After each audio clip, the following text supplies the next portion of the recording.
Hi guys! Today we are learning how to solve the ChatGPT app login problem. First, unlock your phone and swipe down from the top of the screen.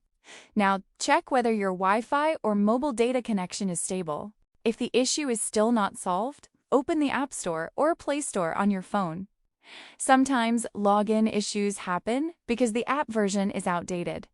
So checking for updates is very important. Now tap on the search bar and type ChatGPT.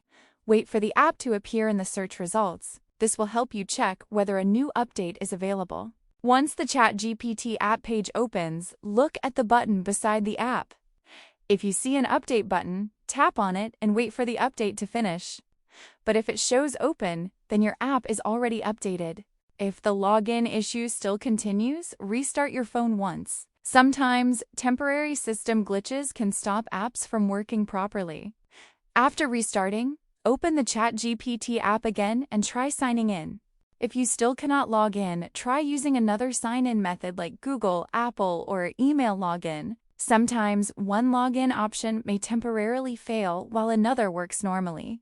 So switching the login method can help solve the issue quickly. And that's how you can solve the ChatGPT app login problem step by step.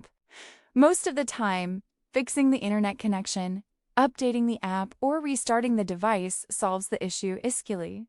If this helped you, make sure to subscribe and comment for more simple and useful tutorials.